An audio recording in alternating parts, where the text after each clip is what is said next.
காஞ்சிபுரத்தில் அமைந்துள்ள உலக பிரசித்தி பெற்ற அத்திவரதர் என்று அழைக்கக்கூடிய வரதராஜ பெருமாள் திருக்கோவிலில் வைகாசி மாத பிரம்ம உற்சவத்தினை முன்னிட்டு 8ஆம் நாள் மாலை தங்க குதிரை வாகனத்தில் வரதராஜ பெருமாள் எழுந்தருளி காஞ்சிபுரம் பகுதியில் வீதி உலா வந்து பக்தர்களுக்கு காட்சியளித்தார்.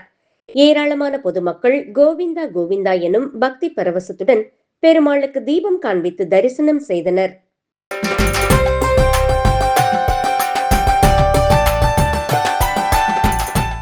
திருநெல்வேலி மாவட்டம் தாமிரபரணி நதிக்கரையில் அருவன்குளம் என்ற இடத்தில் அமைந்திருக்கிறது காட்டுராமர் திருக்கோவில். அமைதியான வன சூழலிலே இந்த ஆலயம் அமைந்திருப்பதால் காட்டுராமர் திருக்கோவில் என அழைக்கப்படுகிறது.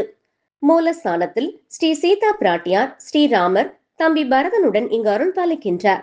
தோஷங்களாலும் கல்யாண தடையாலும் வருந்தும் அன்பர்கள் இங்கு வந்து வழிபட்டால் விரைவில் அவர்களுக்கு கல்யாண வரம் கிடைக்கும் என்பது ஐதீகம். ஸ்ரீ காட்டுராமர் ஆலயத்தில் ராமர் சன்னதிக்கு எதிரில் ஸ்ரீ ஆஞ்சநேயர் கைகூப்பியபடி அருள் பாலிக்கின்றார். சிறப்பு மிக்க காட்டுராமர் கோவிலில் 9ஆம் ஆண்டு வருஷாபிஷேக விழா இன்று நடைபெற்றது. இதற்காக திருக்கோவில் நடை இன்று அதிகாலை திறக்கப்பட்டு காலை சந்தி பூஜைகள் நடைபெற்றது. பின்னர் சன்னதி முன்பு கலசங்கள் வைத்து பூஜைகள் செய்யப்பட்டு ஹோமமும் தொடர்ந்து பூர்ணாகதியும் நடைபெற்றது. பின்னர் மூலவர் ஸ்ரீராமர் சீதா பிராட்டியார் சமேத லக்ஷ்மணர் ஆகியோருக்கு மஞ்சள் பொடி, வாசனை பொடி, மாப்பொடி, பால், தயிர், பஞ்சாமிரதம், சந்தனம் போன்ற நறுமண திரவியங்களால் அபிஷேகம் செய்யப்பட்டது. அதேபோல் அபயஹஸ்த ஆஞ்சநேயருக்கும் அபிஷேகங்கள் நடைபெற்றன. நிறைவாக கலசங்கள் ஆலய பிரதர்ஷனமாக கொண்டு வரப்பட்டு விமானம், மூலவர் மற்றும் ஆஞ்சநேயருக்கு மகா அபிஷேகம் நடைபெற்றது. பின்னர் சிறப்பு அலங்காரத்தில் காட்சி கொடுத்து ஸ்ரீராமர், சீதை, லக்ஷ்மணருக்கு மகா அரத்தி காண்பிக்கப்பட்டது. இந்நிகழ்வில் திரளான பக்தர்கள் கலந்து கொண்டு சீதாராமரை தரிசித்து அருள் பெற்றனர்.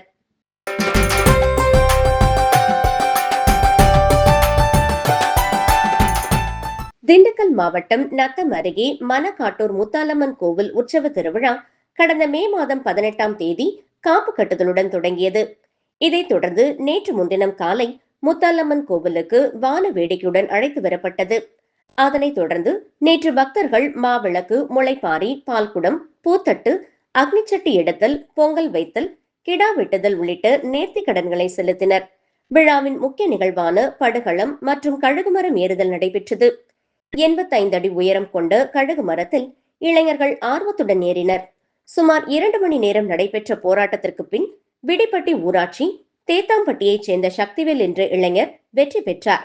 அவருக்கு ரூபாய் 22,000 ரொக்கம் பரிசாக வழங்கப்பட்டது. முத்தாலம்மன் சுவாமி இரவு அம்மன் பூஞ்சோலை சென்றடைகிறது. விழா ஏற்பாடுகளை மணக்காட்டூர் ஊர் பொதுமக்கள் மற்றும் விழா குழுவினர் செய்திருந்தனர்.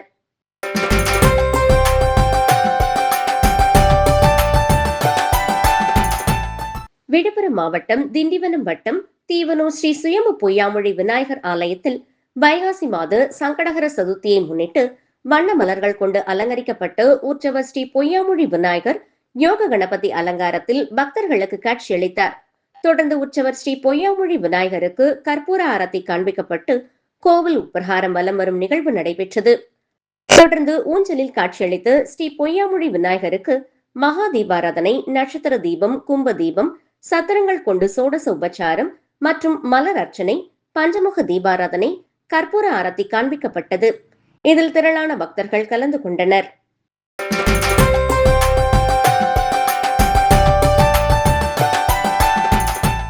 நாமக்கல் மாவட்டம் மோகனூர் வட்டம் எஸ் வாழவந்தியில் அமைந்துள்ள இந்த அறநிலைத்துறைக்குட்பட்ட ஸ்ரீ அழகுபூரணி சமேத புன்னைவனநாதீஸ்வரர், ஸ்ரீ மகா மாரியம்மன், ஸ்ரீ செல்லாண்டி அம்மன் என 3 ஆலயங்களில் மகா கும்பாபிஷேக பெருவிழா வருகிற 24/6/2026 புதன்கிழமை மிக விமர்சையாக நடைபெறவுள்ளது.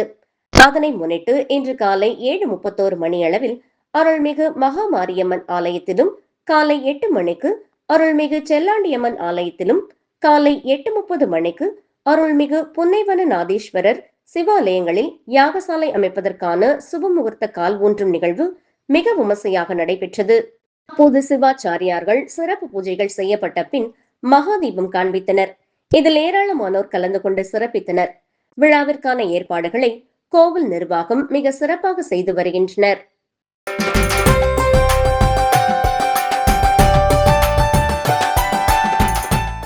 மயிலாடுதுறையில் 16ஆம் நூற்றாண்டைச் சேர்ந்த தர்மபுரம் ஆதீன திருமடம் அமைந்துள்ளது. இங்கு பழமை வாய்ந்த ஸ்ரீ ஞானாம்பிகை சமேத ஞானபுரீஸ்வர சுவாமி கோவில் உள்ளது. இக்கோவில் பெருவிழா மே 28ஆம் தேதி கொடியேற்றத்துடன் தொடங்கியது.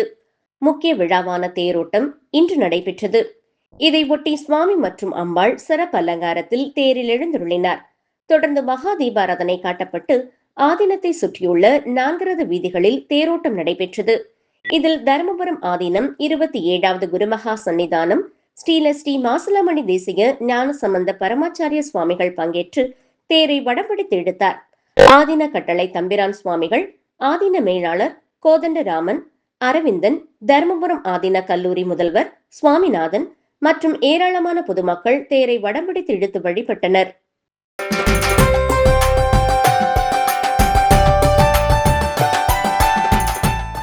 மயிலாடுதுறை மாவட்டம் குத்தாலம் அருகே தேரெழுந்தூரில் பழமை வாய்ந்த செங்கமலவல்லி உடனாகிய ஸ்ரீ ஆமரவியப்பன் பெருமாள் கோவில் அமைந்துள்ளது.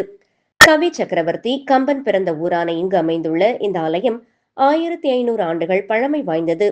திருமங்கை ஆழ்வாரால் 45 பாசுரங்களால் மங்களாசாசனம் செய்யப்பட்டு 108 திவ்ய தேசங்களில் 10வது திவ்ய தேசமாகும். இக்கோவிலில் மூலவர் ஸ்ரீ தேவாதிராஜன் என்ற பெயரிலும் உற்சவர் ஆமரவியப்பன் என்ற பெயரிலும் அருள்பாலிக்கின்றனர். புகழ் வாய்ந்த இந்த ஆலயத்தின் வைகாசி பிரம்மோற்சவ பெருவிழா கடந்த 28ஆம் தேதி கொடியேற்றத்துடன் தொடங்கியது. தினந்தோறும் பெருமாள் வீதி உலா நடைபெற்று வருகிறது. விழாவின் முக்கிய நிகழ்ச்சியான திருத்தேரோட்டம் இன்று நடைபெற்றது. செங்கமலவல்லி உடனாகிய ஆமரவியப்பன் பெருமாள் தேரில் எழுந்தருள செய்யப்பட்டு திருமஞ்சனம் நடைபெற்றது. தொடர்ந்து தீபாராதனை செய்யப்பட்டு தேரோட்டம் துவங்கியது. பக்தர்கள் கோவிந்தா ஆமரவியப்பா என்ற பக்தி கோஷத்துடன் தேரை வடம்பிடித்து இழுத்தனர். 4 ரத வீதிகளில் தேர் வலம் வந்து நிலையை அடைந்தது. தேரோட்டத்தில் இந்து சமய அறநிலைத்துறை அலுவலர்கள் மற்றும் ஏராளமான பக்தர்கள் கலந்து கொண்டனர். அடியேன் தேரெழுந்தூர் ராம்சுந்தர். 45 வருஷமாக தேர் ஓடாத நிலையில் ஆமரவியப்பன் தேர் 10 வருஷமாக திருத்தேர் ஓடிக்கொண்டிருக்கிறது. கம்பர் பிறந்த தேரெழுந்தூரில் ராஜாக்காவால் கட்டப்பட்ட தேரெழுந்தூர் ஸ்ரீ தேவாதிராஜன் ஆமரவியப்பன் கோசகன் செங்கமலத்தாயார் ராஜகோபுரத்துடன் சேவை சாதித்து வருகிறார் மக்களுக்கு. ஒவ்வொரு மாசமும் ஒவ்வொரு சிறப்பு உண்டு இந்த கோயிலுக்கு. ஆடி மாசத்தில் ஆண்டாளுக்கு 10 நாள் உற்சவமும், செங்கமலத்தாயாருக்கு பங்குனி உற்சவத்தில் 10 நாள் உற்சவமும், பெருமாளுக்கு வைகாசி சிரவணத்தின் போது 10 நாள் உற்சவமும் விமர்சையாக மோளதாளத்துடன் வான வேடிக்கையுடன் நடந்து வருகிறது. ஜனங்கள் எல்லாரும் ஒத்தாசையுடன் முஸ்லீம் இனம் பாராமல் இழுத்து கொண்டு வருகிறார்கள். இது மிக பெருமையான ஸ்தலம். 10வது ஸ்தலமான தேரெழுந்தூர் ஆமரவியப்பன் சன்னதியில் வான வேடிக்கையுடன் பெருமாள் 4 வீதியும் வந்து கொண்டிருக்கிறார் என முடிக்கிறேன்.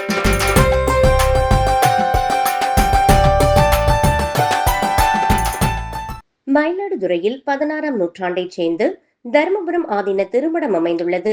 இங்கு பழமை வாய்ந்த ஸ்ரீ ஞானாம்பிகை சமேத ஞானபுரீஸ்வரர் சுவாமி கோவில் உள்ளது. இக்கோவில் பெருவிழா மே 28ஆம் தேதி கொடியேற்றத்துடன் தொடங்கியது. முக்கிய விழாவான தேரோட்டம் இன்று நடைபெற்றது. இதை ஒட்டி சுவாமி மற்றும் அம்பாள் சிறப்பு அலங்காரத்தில் தேரில் எழுந்தருளினர்.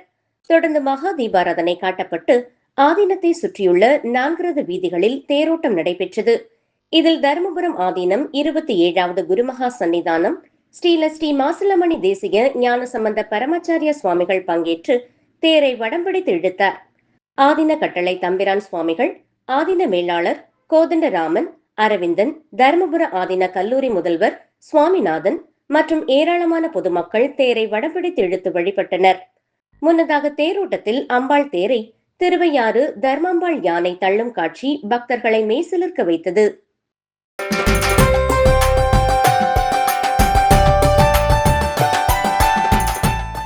மதுரை மாநகர் ஜெய்ஹிந்த்புரத்தில் மிக பழமையான ஸ்ரீ வீரமா காளியம்மன் கோவில் உள்ளது.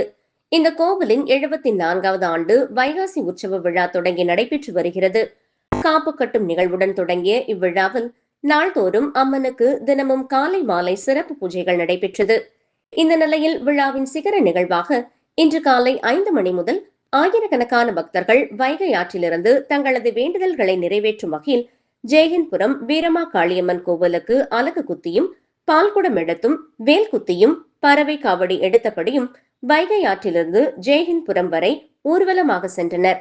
இதில் 10,000க்கும் மேற்பட்ட பக்தர்கள் பால்குடம் எடுத்தும், 5,000க்கும் மேற்பட்ட பக்தர்கள் வேல் குத்தியபடியும், 50க்கும் மேற்பட்ட பக்தர்கள் 5 அடுக்கு 3 அடுக்கு என 50 அடி முதல் 30 அடி வரை பறவை காவடி எடுத்தும், தேர்காவடி, பால் காவடி எடுத்தும் தங்களது நேர்த்திக் கடன்களை செலுத்தினார்கள். 15,000த்திற்கும் மேற்பட்ட பக்தர்கள் கலந்து கொண்டு ஊர்வலமாக சென்றதால் மாநகர் சாலைகள் முழுவதிலும் திருவிழா கோலம் பூண்டது. இந்த விழாவினை தொடர்ந்து நாளை ஊர்பொங்கல், அக்னிச்சட்டி, முளைப்பாரி ஊர்வலம், 3ஆம் தேதி திருவிளக்கு பூஜையும் நடைபெறுகிறது.